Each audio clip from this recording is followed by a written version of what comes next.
Hello friends, तो आज हम लोग बात करेंगे कि जी कैश ट्रांजैक्शंस जो होती हैं, कैश ट्रांजैक्शन में काफ़ी रेस्ट्रिक्शंस होती हैं।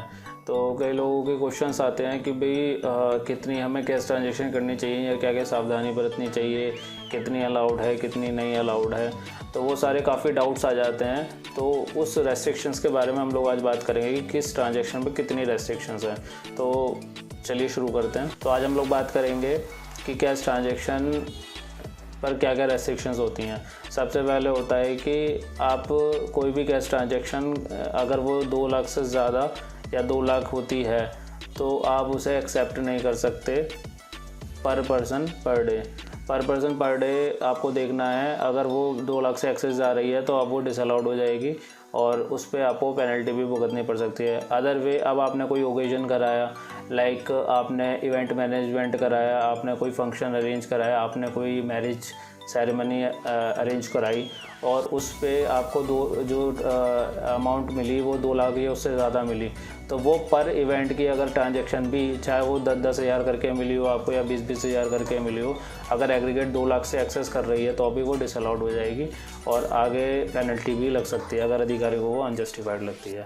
अच्छा, सेकंड पॉइंट पे हम बात करते हैं कि यू कैन नॉट, मतलब आप ना रिसीव कर सकते और ना ही रिपे कर सकते इन एक्सेस ऑफ 20,000 और more in case of immovable property. अगर कोई भी इमूवेबल प्रॉपर्टी से रिलेटेड ट्रांजैक्शन हुई है तो ना और उससे रिलेटेड आप अगर कैश में रिसीव या पे करते हो 20,000 से ज़्यादा तो वो डिसअलाउड हो जाएगी। तो इसलिए वहाँ पर भी आप इन चीज़ों का ध्यान रखें। अगर कोई इमूवेबल प्रॉपर्टी से रिलेटेड आप कोई ट्रांजैक्शन कर रहे हैं तो उसमें वो ट्रांजैक्शन 20,000 से ज़्यादा ना हो।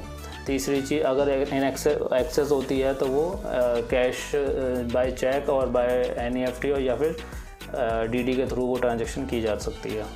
तीसरा पॉइंट है कि अगर आपका बिज़नेस है, you are running an business और you are an business owner, तो क्या आपको बिज़नेस के जो खर्चे होते हैं, काफ़ी खर्चे होते हैं, छोटे मोटे भी होते हैं बड़े भी होते हैं, तो बिज़नेस के एक्सपेंडिचर हम कितने तक कैश में कर सकते हैं, तो उसके लिए लिमिट 10,000 की है। आप 10,000 से ज़्यादा बिज़नेस के खर्चे अलाउ नहीं कर सकते।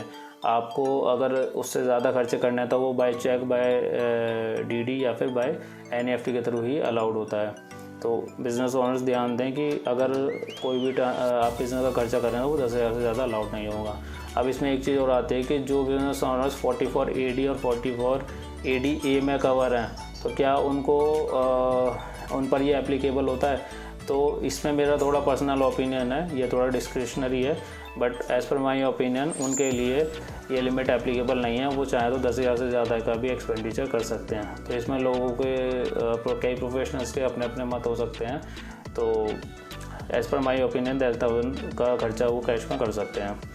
अब उसके बाद चौथा पॉइंट होता है, क्या अगर हम किसी पॉलिटिकल पार्टी को या पॉलिटिकल ट्रस्ट को, जो पब्लिक ट्रस्ट है, क्या हम उसको डोनेशन दे सकते हैं।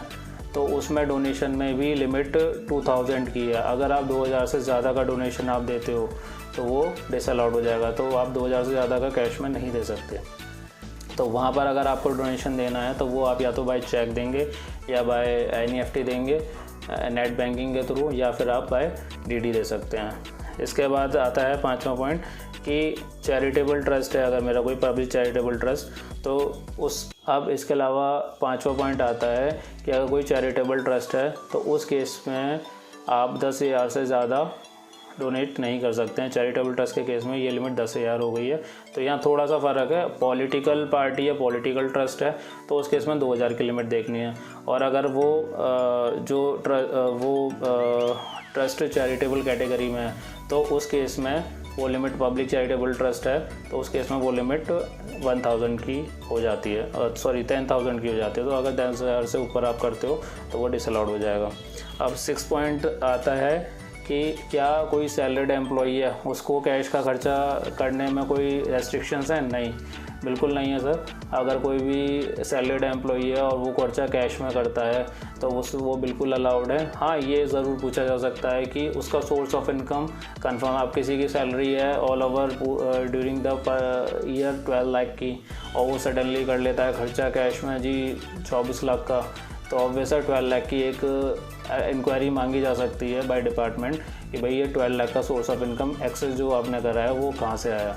तो वो आप जस्टिफाइड रहना चाहिए आपका सोर्स ऑफ इनकम कि वो मेरा बाय गिफ्ट के थ्रू आया था या बाय मेरा सोर्स ऑफ इनकम कोई ना कोई मेरा वैलिड रहना चाहिए कि हाँ मेरे इस सोर्स ऑफ इनकम से वो मेरी इनकम थी। अगर आप वो जस्टिफाइड कर लेते तो आपका कोई पेनल्टी नहीं लगेगी, कोई आप पे इंक्वायरी या एक्शन नहीं लिया जाएगा।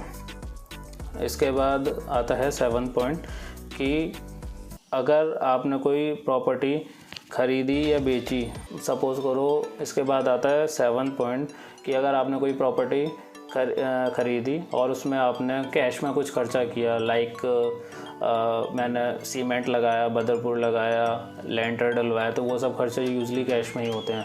तो क्या वो अलाउड है? और उसके बाद मैंने वो प्रॉपर्टी सेल आउट कर दी, वो अलाउड होता है, लेकिन हाँ ये ज़रूर ध्यान रखना उसका अलग एस्पेक्ट कि उसका जो आपने खर्चा किया, आपने उस पर 2 लाख खर्चा किया है, 3 लाख खर्चा किया, 4 लाख किया, तो उसका सोर्स ऑफ इनकम आपको जस्टिफाइड होना चाहिए कि मेरा इस source of income by salary, by income, उसका मेरा ITR में शो होना चाहिए कि मेरे पास इस सोर्स से इनकम था जो मैंने कैश में खर्चा किया है।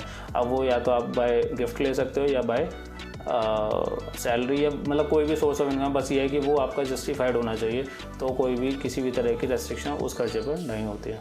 तो आई होप ये वीडियो आपको पसंद आई होगी, अच्छी लगी तो लाइक करें, सब्सक्राइब करें, कमेंट करें। Thank you so much.